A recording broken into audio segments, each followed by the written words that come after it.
Essayez de me trouver si vous êtes des enfants, vous avez, je sais pas, 12, 13, 14 ans, que vous voulez parler business. J'ai envie d'inviter 5 enfants sur un de mes bateaux.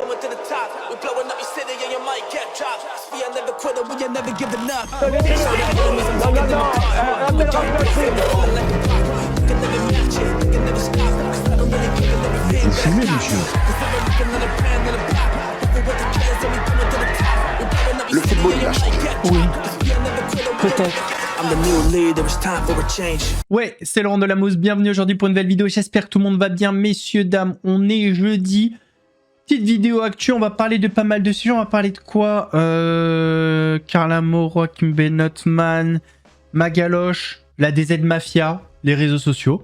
On a pas mal de sujets. Avant de partir pour cette nouvelle vidéo, c'est le moment de soutenir la chaîne et moi-même en mettant votre plus gros pouce bleu, votre meilleur commentaire. On n'oublie pas de s'abonner et d'activer la cloche pour pas rater les prochaines vidéos. On fait de même sur la chaîne principale. On me rejoint sur Instagram, sur TikTok, sur Twitch pour pas rater les lives du dimanche soir à 21h30. On va chercher à boire à manger, on se met à l'aise. Et moi, je m'occupe du reste. Messieurs, dames, on va commencer par parler du maire d'Alès qui avait reçu des menaces de mort à son domicile. C'était signé un groupuscule qui commence à se faire connaître depuis quelques années, la DZ Mafia. Après avoir passé la matinée au commissariat, les réunions s'enchaînent malgré tout pour le maire d'Alès. Il faut que j'envoie ce soir à Paris les fameux documents attendus. Difficile pour lui de ne pas penser aux menaces reçues la veille à son domicile. Mon épouse est rentrée à la maison, comme chaque soir où elle rentre, elle regarde dans la boîte aux lettres, et dans la boîte aux lettres, elle a trouvé une enveloppe avec des mots manuscrits dessus, des menaces à mon endroit, et à l'intérieur de l'enveloppe, qu'elle n'a pas touchée avant que j'appelle la police, il se trouvait 2 balles de 9 mm. Une lettre accompagnée d'un tag mentionnant le groupe de narcotrafiquants de la DZ Mafia. Le choc, mais pas question d'avoir peur. Je ne céderai pas à la menace, à la tentation. Il ne faut pas céder, ici comme partout en France. Sinon, c'est l'échec de la République. La nouvelle se répand ce matin dans la commune de 46 000 habitants. Nombreux sont sidérés. Ça vous fait peur, vous? Ah ben oui, s'ils s'attaquent au maire, ils peuvent faire à n'importe qui. Le maire, il représente la ville d'Alès, il représente les citoyens, il représente... c'est notre maire, même si on n'est pas d'accord avec ses idées politiques, même si on n'est pas d'accord avec sa politique, je trouve ça complètement aberrant. La DZ Mafia tenterait de s'implanter dans la ville d'Alès depuis quelques mois, comme le montrent ces tags que nous avions filmés en début d'année. C'est la première fois qu'un élu est la cible de menaces ici. On franchit un palier là, commissaire. Pour le procureur d'Alès, c'est le signe que la lutte contre le trafic est efficace. Depuis le début de l'année, une centaine d'interpellations a eu lieu dans la ville. Un record. Nous faisons mal, nous obtenons de très bons résultats dans le cadre des enquêtes que nous diligentons, dans le cadre des interpellations auxquelles nous procédons, dans le cadre des saisies aussi. Il y a 48 heures, nous avons saisi pas loin de 5 kilos de résine de cannabis dans un appartement ici à Alès. Une enquête a été ouverte pour menaces de mort et intimidation. Alors pourquoi on parle de la DZ Mafia? Eh bien tout simplement parce que la DZ Mafia a fait une conférence de presse, je sais pas si on peut appeler ça comme ça, en tout cas ils se sont montrés face caméra avec un petit texte, ils ont lu pour dire voilà, par rapport au maire d'Alès, on n'a rien à voir dans l'histoire. Bon, on n'est pas convaincu, on va pas se mentir. Il l'avait déjà fait il y a un moment quand je crois que c'était un chauffeur Uber à Marseille avait été assassiné par un enfant de 14 ans. Ils avaient pris la parole, c'est pas la première fois qu'ils font ça. Les réseaux sociaux, c'est incroyable. Aujourd'hui, on a des organisations criminelles qui font des conférences de presse, c'est magnifique. À l'attention de la population française et des personnes concernées. Tout d'abord, sachez faire cette vidéo pour nous et notre façon de se faire entendre. La façon de faire nous déplaît forcément, mais encore une fois, cela est notre seul port de sortie. Nous attirons votre attention dans le cadre d'une affaire assez grave, qui encore une fois met le nom de la DZ en avant. Il y a quelques jours de cela, un maire a été victime de menaces et d'intimidation, un acte lâche et odieux, fait par des personnes voulant nuire à la société, rabaissant la moralité française, mais surtout en visant le groupe de la DZ. Nous condamnons fermement cet acte de fer et nous sommes en aucun cas responsables de cet acte criminel, méritant d'être condamné de la plus cruelle et stricte manière, qui cherche à viser les forces de l'ordre, des personnes politiques et qui, selon nous, un acte prend une telle ampleur, l'organisation a été pointée du doigt et encore la DZ. Pourquoi nous cherchons à menacer quelconque maire? Qu'avons-nous à gagner? et d'autant plus laisser notre signature en écrivant des aides. Autant laisser notre pièce d'identité, nous aimerons bien faire une chose, mais nous acceptons d'être traités comme des trafiquants. Ne nions pas le fait du roll-up du trafic et à l'impact que ça a eu, mais encore une fois, nous sommes en aucun cas responsables de cet acte qui nuit énormément à nos affaires. Encore une fois, nous faisons passer le bien de nos affaires avant tout problème politique, guerre de gang ou vengeance. Notre objectif premier est d'éviter le problème qui mènera à une perte, tâche de bien dissocier ces choses. Nous nous efforçons de savoir qui est derrière tout cela. Merci d'avoir pris le temps de nous écouter et espérons que vous comprenez le message. Et il y a une autre actualité autour de la DZ Mafia. Il y a la voiture d'une influenceuse qui a été incendiée et ça aurait été revendiqué par la DZ Mafia qui, encore une fois, aurait déposé un message pour dire voilà, c'est nous. Bon, ça, j'y crois moyen. Je vais vous montrer.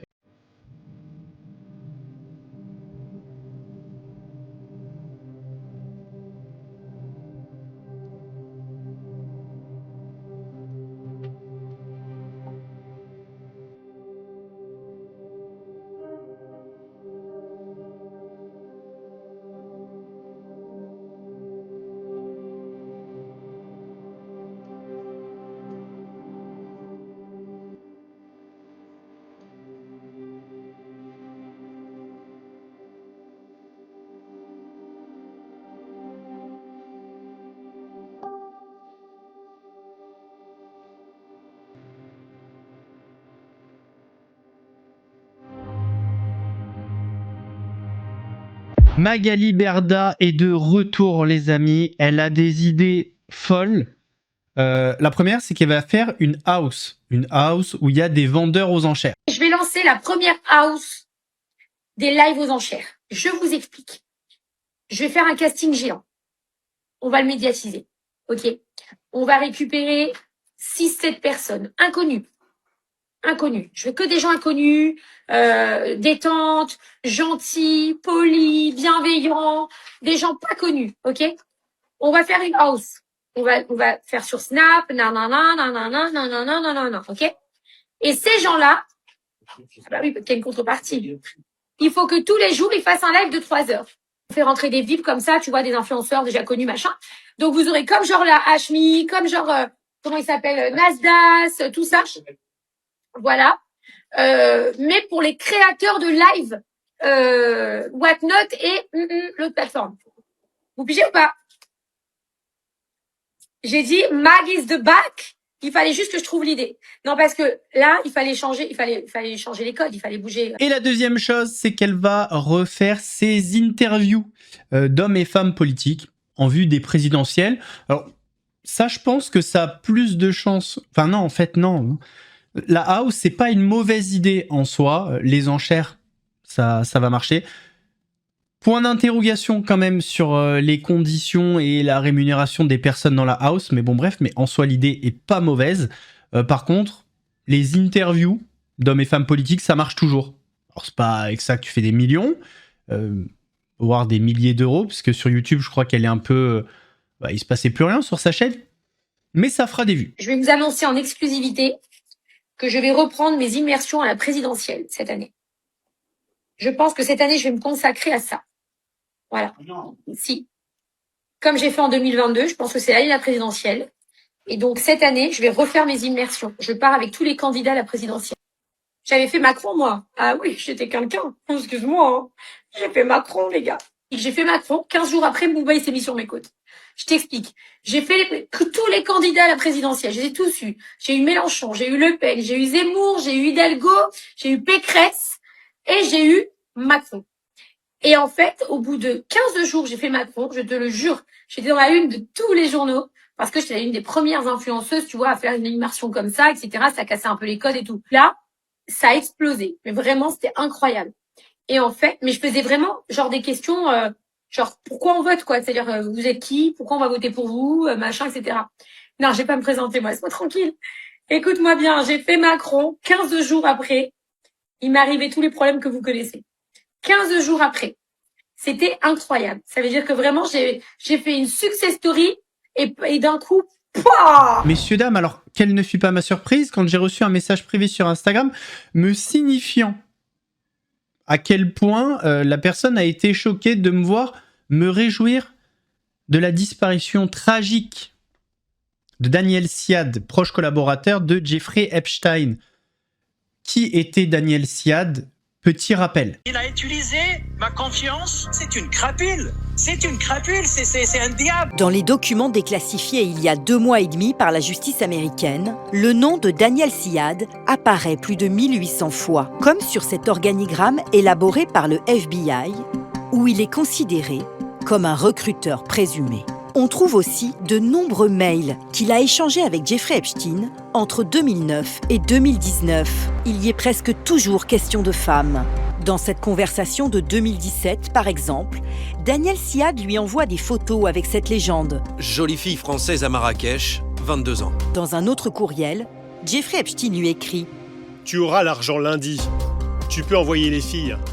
Je ferai en sorte que tout aille bien pour toi. » Dans ce message, un homme dont l'identité est masquée s'adresse aux financiers américains. Lundi, je vais me balader toute la journée avec Daniel. On va essayer de te trouver une nouvelle chatte. Nous n'avons pas pu confirmer si oui ou non il s'agissait de Daniel Siad. Avec nos confrères de l'Œil du 20h, nous avons été informés qu'il se trouvait dans un café de la capitale. Excusez-moi, bonjour. Vous êtes Daniel Siad? Oui, madame. Bonjour, je m'appelle Virginie Villard, ça fait 2 ans que je vous cherche. Je suis journaliste pour complément d'enquête. Son entourage nous empêche de filmer. Calmez-vous! Calmez-vous! Et nous arrache notre matériel.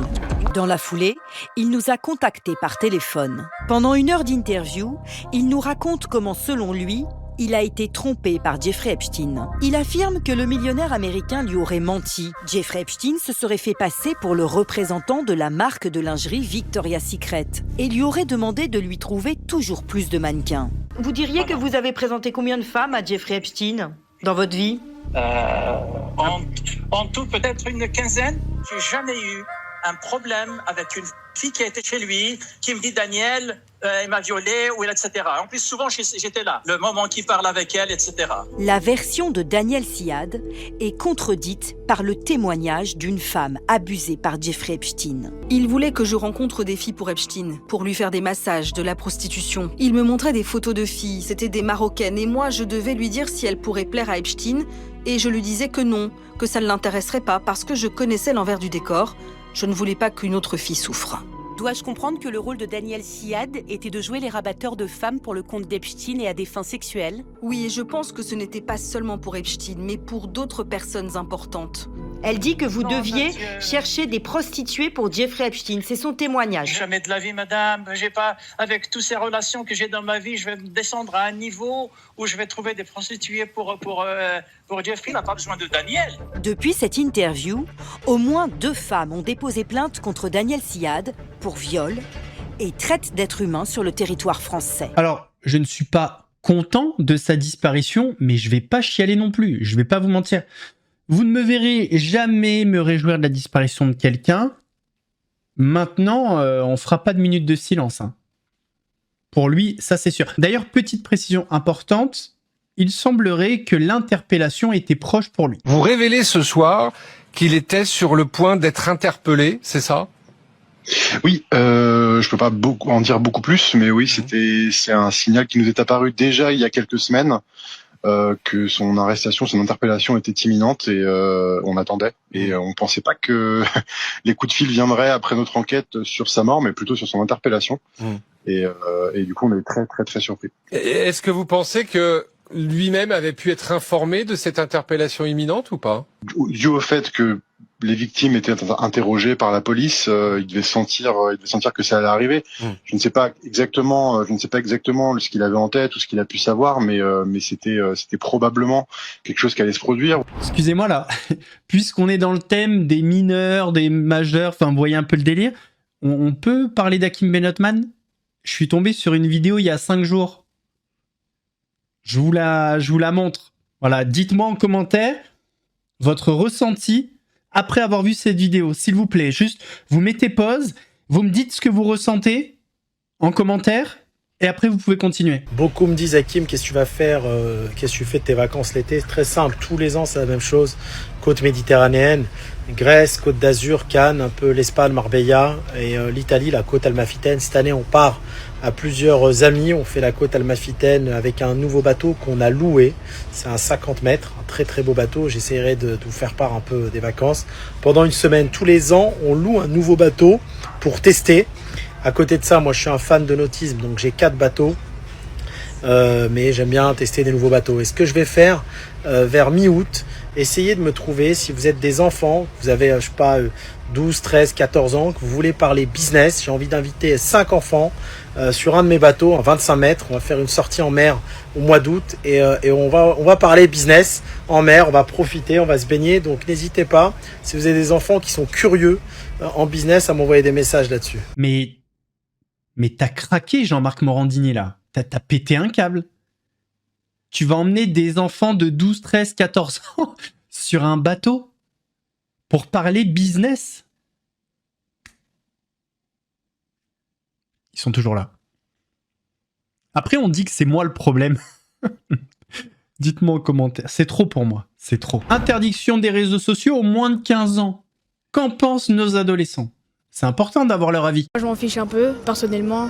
Je pourrais plus sortir et tout, je pourrais trouver d'autres moyens de me divertir. Moi je trouve que c'est bien, mais après ça condamne un peu des enfants qui n'ont rien fait, eux, à ne pas pouvoir profiter sur les réseaux. Parce qu'il y a des choses de bien, mais il y a aussi des choses de mal. Fallait peut-être pas interdire trop, genre à cet âge-là, mais peut-être mettre des restrictions, mais pas interdire. Mais bon, après, dans tous les cas, on n'a pas le choix. Hein. Ça me dérange pas trop. Ça peut protéger des enfants. Je pense que là, elle a le sourire. Parce qu'elle n'a pas encore désinstallé, mais quand ça sera désinstallé, elle va avoir un peu de mal quand même. Parce qu'elle communiquait beaucoup avec des copines. Je suis coach de foot pour des petites qui ont entre 8 et 12 ans et je vois énormément de différences entre celles qui ont accès aux réseaux sociaux et celles qui n'ont pas accès. Parce qu'il y en a qui sont exposées à certains sujets, à certaines choses dont d'autres ne sont pas exposées. Donc ça crée quand même une grosse séparation chez les enfants. J'en ai qui restent plus dans l'enfance, d'autres qui passent dans l'adolescence super jeune. Je pense que c'est difficilement applicable parce que je ne vois pas comment on peut... Il y a toujours possibilité de tricher. Hein. Tu peux demander à un frère ou à quelqu'un d'autre à ta place. Il y a plein de gens, ils vont contourner la loi, hein, je pense. Hein. C'est forcé de ça. Honnêtement, comment tout d'un coup leur interdire du jour au lendemain l'utilisation d'un média qu'ils utilisaient déjà en fait. Nous, certes, on a eu les réseaux sociaux très jeunes, mais nous, c'était pas du tout les mêmes contenus qui nous étaient exposés. On avait beaucoup de DIY, des dessins. Ce qu'il faut changer, c'est les algorithmes et la façon dont les grosses boîtes d'internet font des sous. Évidemment, je trouve ça génial. Et si on pouvait surtout même annuler les réseaux sociaux pour tout le monde, que tout le monde reprenne le goût de vivre et de regarder autre chose que le téléphone, ce serait incroyable. Une personne dont on avait déjà parlé sur la chaîne principale, Yomi Denzel, il y a un mec qui a fait fortune dans les hôpitaux, je connais pas trop encore, mais ce qui est sûr, c'est qu'il a fait fortune dans les hôpitaux par héritage, bon bref. Enfin, il a récupéré, il a fait des choses. Et là, on le voit beaucoup sur les réseaux sociaux en ce moment, il s'appelle MC Pao. Il a donc parlé de Yomi Denzel et il l'a qualifié d'arnaqueur. Lui aussi là, Yomi Denzel ou je sais pas quoi. Le gars il prend 54 cachets, les gens ils payent un cash chacun pour l'écouter dire n'importe quoi. Les gars regardez mon TikTok, moi j'ai une armée de clippers derrière moi. Une armée de clippers. Et je suis passé de 0 à 200 000 followers en 2 mois et demi. Et tout est real. Puis ce gars, j'aimerais savoir dans quel pays il a créé, quelle grande boîte qui fait des dizaines de millions de chiffres d'affaires sans vendre des formations à des gens crédules. Ouais. Parce que, désolé, si ton taf, c'est vendre des formations alors que t'as rien fait, bah en fait, tu vas raconter quoi? C'est quoi ton expérience? Ah, ton expérience, en fait, c'est scammer les gens qui savent rien pour leur faire croire que toi, tu sais, en fait. Bon business plan, pas très éthique, par contre. Hein. Messieurs, dames, on va terminer avec une vidéo qui a beaucoup tourné sur les réseaux sociaux. C'est une grosse embrouille entre des policiers, enfin, notamment un, et des gens du voyage. le Joe, le David, la calotte de ses morts. Bref, je me suis un petit peu emballé. Alors, là, vous allez voir, le policier parle très très mal. On n'a pas le contexte avant, je sais pas ce qu'il y a eu. Est-ce que les gens du voyage ont insulté ou pas?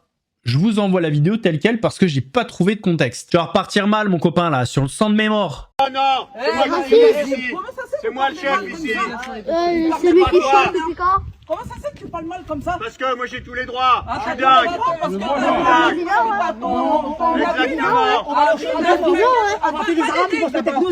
Ah bah j'espère bien. On va passer une boucle là-bas. Allez l'ancien, on va te laisser. Voilà, quand vous êtes passé, on va vous caillasser après. Tu sais que tu parles mal toi? Oui. Tu sais que tu parles mal sans ton uniforme là, t'es qui toi après? Heureusement que j'ai mon uniforme. Mais comment? Écoutez-moi, poussez-vous d'ici, on va pas. Non mais ça se fait pas, ça. Sinon quoi?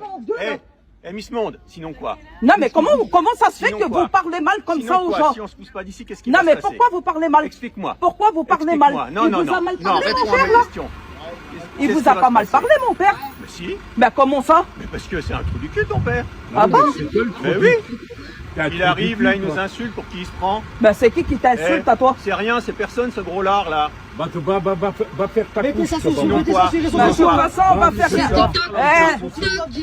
On va y aller voir tous les rebeux du champ de bœuf. On les a leur tête. Eh oui. On a vos têtes hein. Allez, c'est ça. Recule. Allez, va-t'en. Casse-toi. Mais oui, sinon quoi? Casse-toi. Qu'est-ce que tu vas faire, l'ancien? Explique-moi. Bouge pas. Va voir là-bas. Là-bas, tu bouges pas, par contre, toi. Tu bouges pas. Toi, par contre, là-bas, dans la cité, tu bouges pas. T'as pas bougé. Faut pas toucher. T'as pas bougé, t'as que de la gueule. Parce que moi, je te vois voir. Ouais, je vais voir quoi? Bah, tu verrais. Rien du tout. Tu sais pas qui je suis, moi? Non, moi, je sais pas. Je vais pas le savoir. Bah justement, parce que t'as peur. Non, pas du tout. Bah, bien sûr que pas si. Sûrement pas de toi. Bah si, regarde, t'arrêtes pas de reculer. Pas sûrement pas de toi. Allez, on va changer ta couche, l'ancien. Allez. Mais pas ici, hein. Allez. Non, chef. Moi, je vais vous dire quelque chose, moi. Non, on parle plus, c'est fini. Non, je vais vous dire quelque chose. Non. Non, je vais vous dire quelque chose. Ouais. Là, bon, voilà, il y a eu un malentendu. Avec le vieux con, ouais. Non, mais dites pas ça. Dites pas ça, je sais pas, oui. C'est un vieux con. Là, moi, je vais vous dire quelque chose de moi à toi.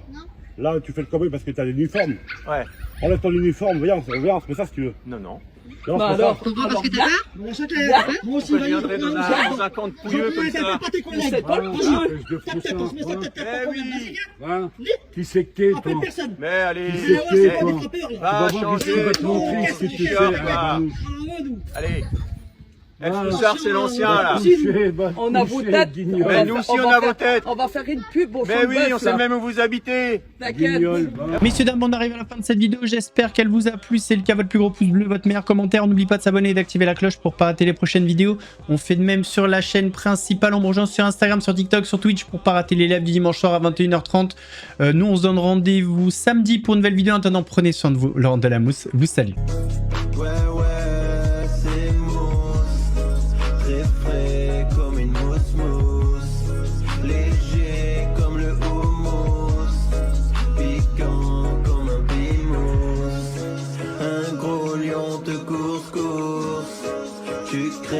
T'as la fausse, j'arrive à la rescousse. Regarde, ouais c'est